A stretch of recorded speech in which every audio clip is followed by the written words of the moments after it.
here. But most importantly, I just want to make sure that everybody's having fun and we're not getting too dreary here. So if I know my dad, which I believe I did, he's all about fun, and I think he's here with us today, or however people believe on that. And he just wants us all to have a really good time. So grab a beer, there's wine in there, whatever. Everybody have a great time. There's a lot of good stories as I was contemplating what I did want to say here. Going back, and there would be like, just to touch on one, when we were younger, I had a brother with muscular dystrophy, and that was another really hard part of Allison and I's life, and it was also really hard on my dad. But I remember when we were younger, Aaron and I had a lot of really good times together, and we would always love to go hunting out in the woods, even though compared to being in Wyoming, there's really nothing to hunt in Florida. It's true. But we made a crossbow that we kind of configured a contraption to attach it onto his wheelchair there, and we would go set him up in the blind. And he was always just a very loving man and wanted to, like I said, have a good time. And I just hope he's remembered that way. And I could tell a million stories, like I said, but the one I really want to focus on is kind of funny. So I was hoping I could bring some humor into the room here. When I was, let's say I think I was about 9 years old. Fred, you can probably help me with that. Where are you? Yeah. I think that's about right? Yeah, that's about right. We were taking Dave Thomas's boat, which this is a 42-foot yacht with twin Caterpillar diesels in it. And we're coming across Florida through the locks and all the canals and everything. And so it was a really good time. It took us a few days to get through because you're going slow the whole time through the canals and everything. And we get to this one point where you can continue around the bend that we had been following for what seemed like forever, which was just neighborhood after neighborhood after neighborhood. Or there was this one spot where the river kind of came off to the right, what seemed like the right direction. We had a little talk about it, and me being 9-year-old, I didn't really get a whole lot of say in which direction we were going. But I said that we should keep going the way we were going, follow the houses, and he thought we should go off into what looked like the Everglades. So we did that, and continuing on, we're going, and the canal just keeps getting smaller and smaller and smaller, and eventually we've hit the point of no return where the canal is more narrow than the boat is long, so we're not turning around. So we keep going, eventually these big Caterpillar diesels are about 3/4 up the throttle, and we're just turning out mud, driving down an irrigation ditch like you see in Provo.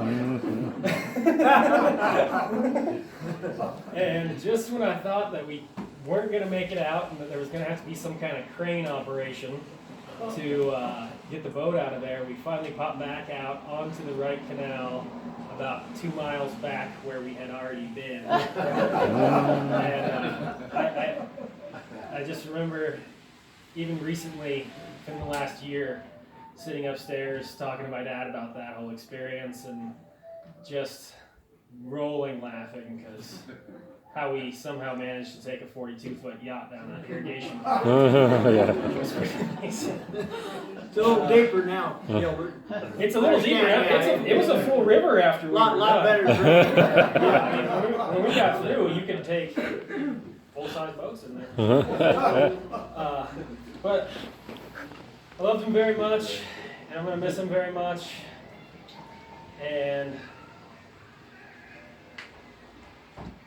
yeah, I'm going to miss him a lot. I want to thank everybody again for coming, and I'd like to introduce my sister Allison up here to say a few words. I probably should have went beforehand.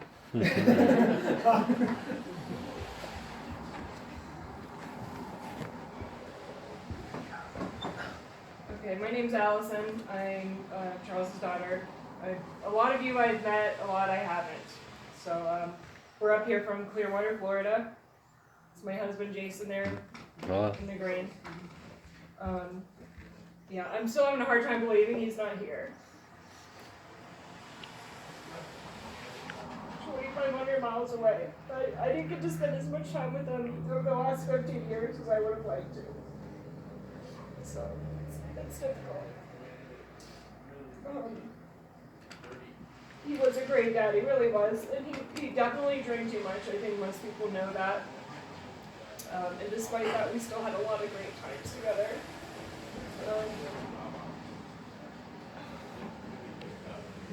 Sorry. I was always daddy's girl. I definitely told him more than probably most kids talk to their parents about. We did a lot more fun things than probably a lot of people get to do with their parents because alcohol was involved. I'm not condoning that. If I could have had my dad sober, I would have, definitely liked that better.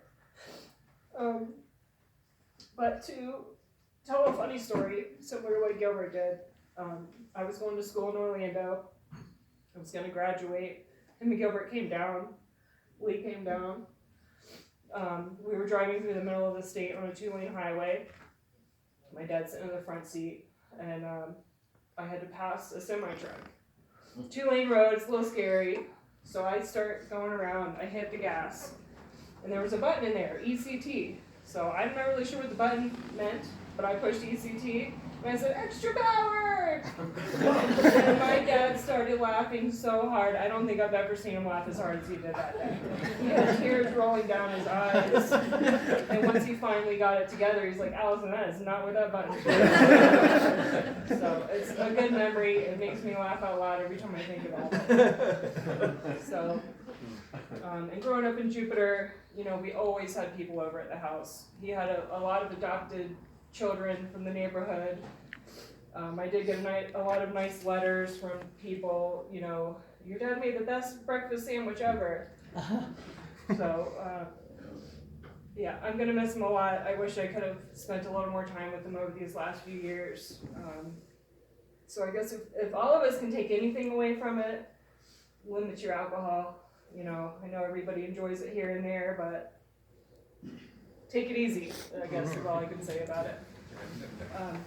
And my Uncle Fred has some stuff to say too. Good, Allison.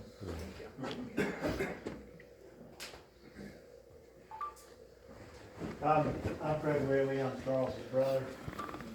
One of the reasons his daughter and his son and lots of others feel this a lot is like Carol. This is my wife, Carol, by the way.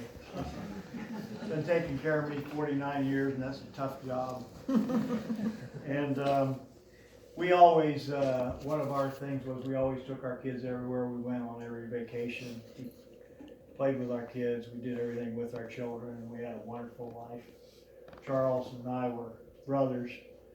I remember when I was about 6 years old, he was about 4 years old, he outran me down the street. But that's pretty irritating when you're your oldest brother, I can tell you that right now.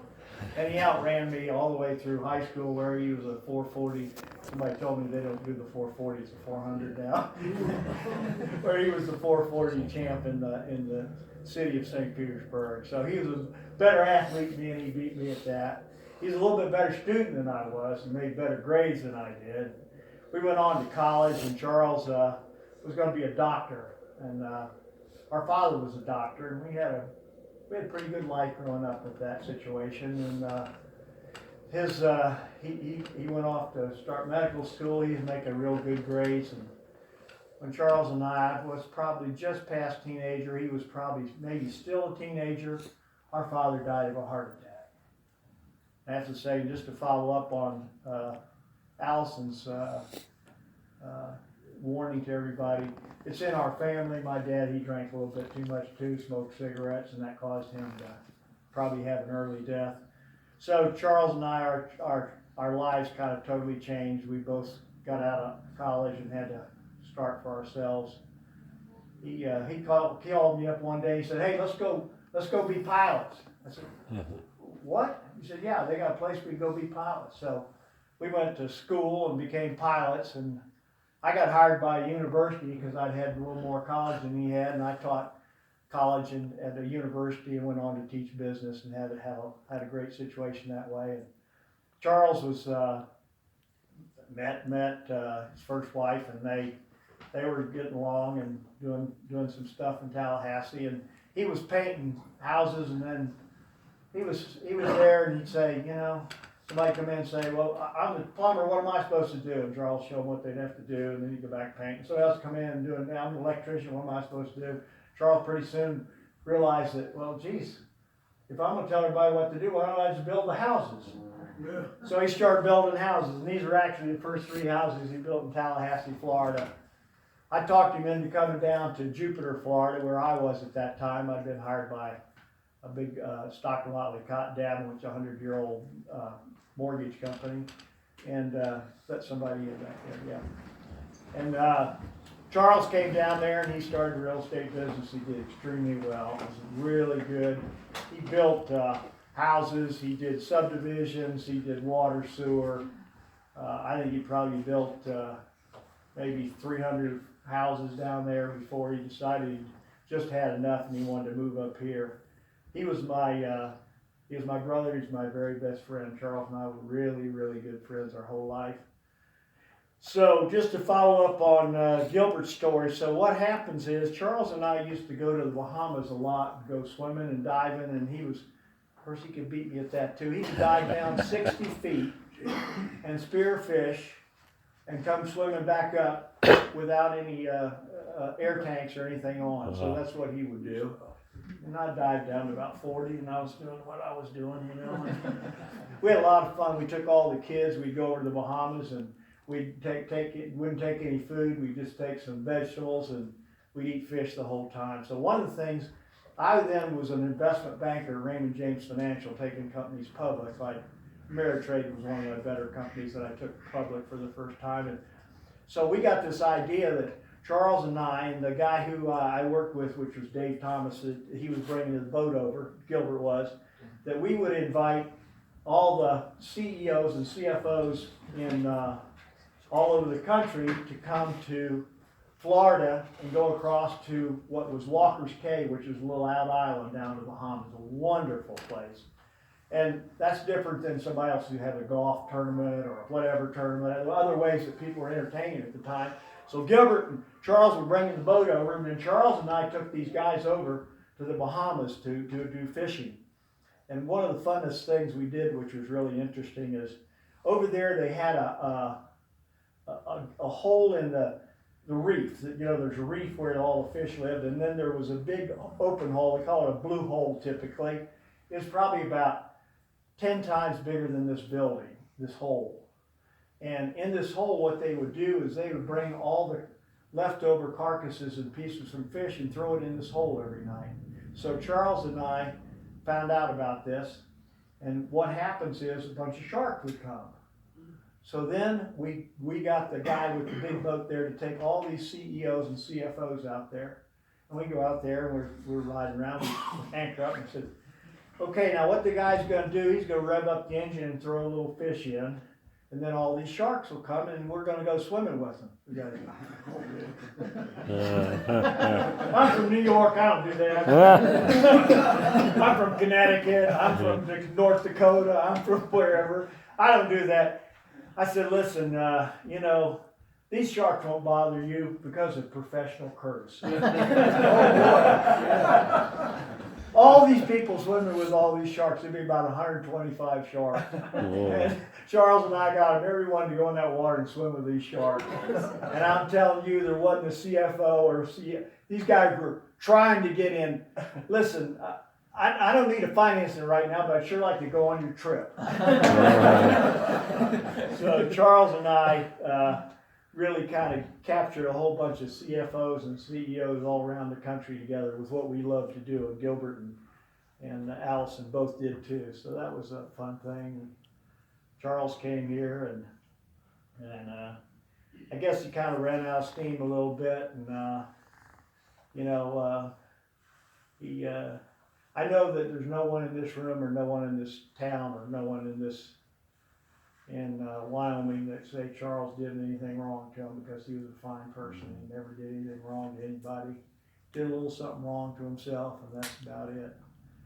And I would have to say, he also beat me to heaven just recently, and he was my brother, and I love